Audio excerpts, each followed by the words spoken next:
जय श्री कृष्णा। प्रिय दर्शकों, चैत्र मास के शुक्ल पक्ष की एकादशी भगवान कृष्ण कहते हैं कि हे राजा युधिष्ठिर, इसको कामदा एकादशी कहते हैं। इसकी महिमा गुरु वशिष्ठ जी ने राजा मानदाता को कही थी।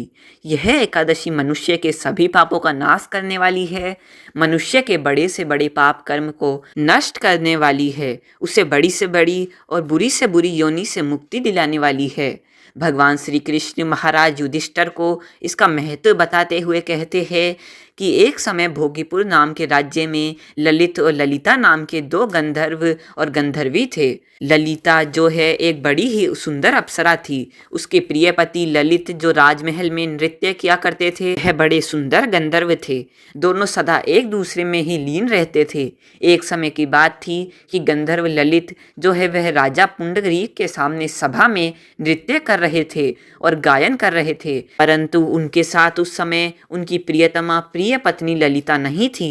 तो वह नृत्य और गायन करते करते अचानक अपनी पत्नी के ख्यालों में खो गए। उन्हें उनकी याद सताने लगी और इस कारण से उनका गायन रुक गया और उनके पैर भी डगमगा गए। जब राजा को किसी तरह यह ज्ञात हुआ कि यह यहाँ मेरे सम्मुख होते हुए भी अपनी पत्नी को स्मरण कर रहा है और अपने कर्म को पूर्ण निष्ठा से नहीं कर रहा है, तो राजा अत्यंत क्रोधित हुए और राजा ने उसे श्राप दे दिया कि जा, तू अब से एक विशालकाय और कुरूप राक्षस हो जा। जब ललिता को यह पता चला कि राजा के श्राप से उनका जो पति है वह राक्षस हो गया है, तो वह शोक संतप्त होकर उसे मुक्त कराने के लिए उसके पीछे पीछे जंगल जंगल भटकने लगी। तभी एक समय आने पर विंध्याचल पर्वत के गहन जंगल में उसे महर्षि संग्री का आश्रम दिखाई दिया। वह तुरंत आश्रम में गई और ऋषि को दंडवत प्रणाम किया। ऋषि ने आशीर्वाद दिया और बोला, हे सुभगे, तुम कौन हो, कहाँ से आई हो, मेरे सामने सच सच बताओ। तो ललिता ने कहा, हे ऋषिवर, मैं वीरधनवा नाम वाले गंधर्व की कन्या हूँ और मेरा नाम ललिता है। मेरे स्वामी एक प्रमाद और दोष के कारण राक्षस हो गए हैं। उनकी यह भयानक अवस्था देखकर मुझे क्षण भर भी चैन नहीं है। हे ब्राह्मण, हे शिव स्वरूप, आप बड़े तपस्वी हैं। इस समय जो मेरा कर्तव्य हो वह बतलाइए। विप्रवर, मुझे क्या करना चाहिए? कुछ ऐसा उपाय बताए जिसके पुण्य के द्वारा मेरे पति राक्षस भाव से छूटकर पुनः अपना गंधर्व देह प्राप्त कर सके। तो ऋषि बोले, भद्रे, धैर्य धरो। इस समय चैत्र मास के शुक्ल पक्ष की एकादशी आने वाली है जिसका नाम है कामदा एकादशी। तुम उसका विधि विधान से व्रत करना, पूजन करना और उस व्रत का जो भी पुण्य फल होगा वह अपने पति को श्रद्धापूर्वक अर्पित करना।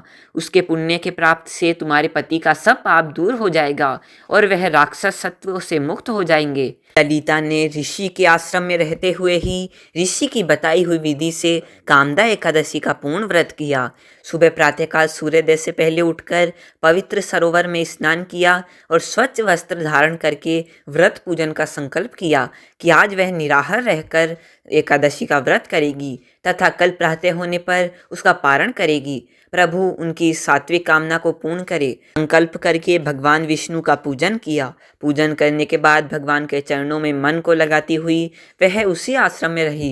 भगवान का उसने संकीर्तन किया, रात्रि काल को जागरण किया और अगले दिन प्रातः काल सूर्योदय से पहले स्नान आदि करके भगवान का पुनः पूजन करने के बाद प्रभु से निवेदन किया कि हे लक्ष्मीपति नारायण, मैंने इस एकादशी का यह पवित्र व्रत और पूजन किया है।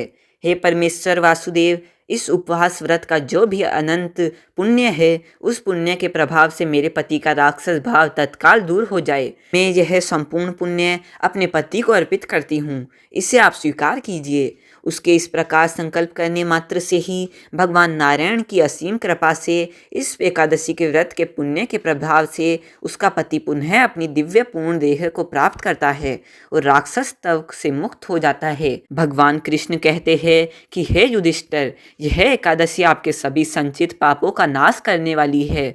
जो मनुष्य इसका श्रद्धा से व्रत करता है क्षण भर में ही उसकी मनोकामनाएं पूर्ण हो जाती है। अतः इसका व्रत प्रत्येक मनुष्य को करना ही चाहिए। वीडियो पसंद आई हो तो वीडियो को लाइक करके चैनल को अवश्य सब्सक्राइब करिए। जय श्री कृष्णा, जय भगवान विष्णु।